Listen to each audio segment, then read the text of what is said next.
Assalamualaikum, saya Riana dan saya dari SK Marian Convent. Hari ini saya akan buat menu roti gulung sayur dan telur. Perkara pertama adalah untuk membuat telur dadah.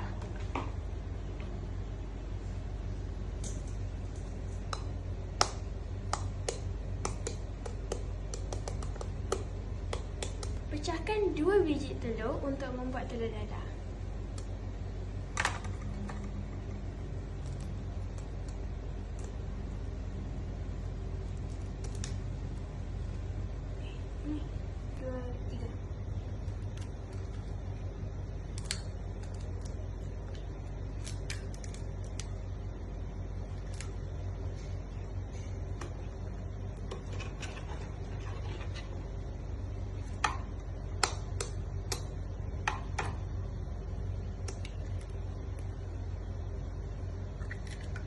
Itu kita akan letak kicap ke dalam telur.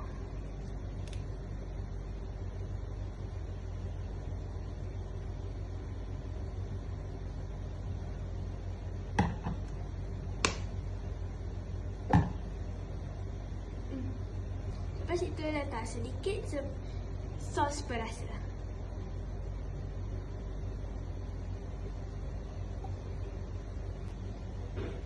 Kacau sehingga sebati.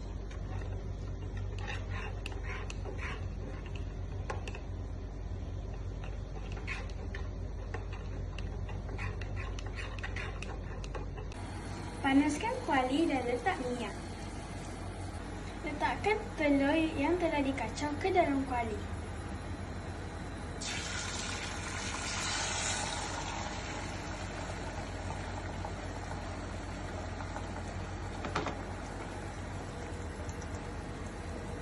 Tunggu sehingga masak.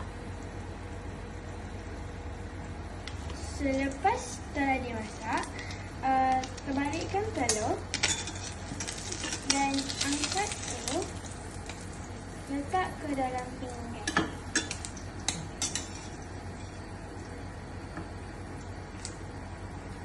Perkara kedua, kita perlu lepaskan roti.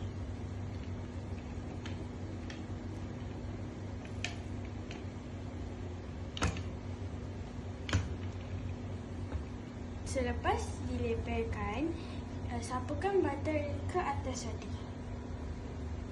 Letakkan sayur salad kepada roti. Kemudian, letakkan telur yang telah dimasak ke atas roti.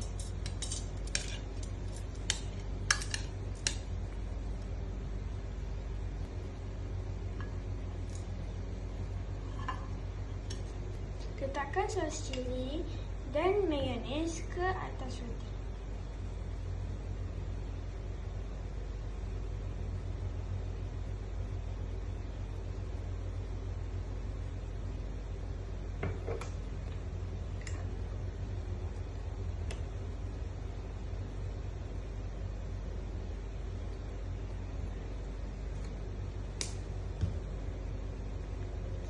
Akhir sekali, letakkan lagi satu roti di atas. Sedia untuk dihidang dan menjamu selera. Badan sihat, minda pun sihat.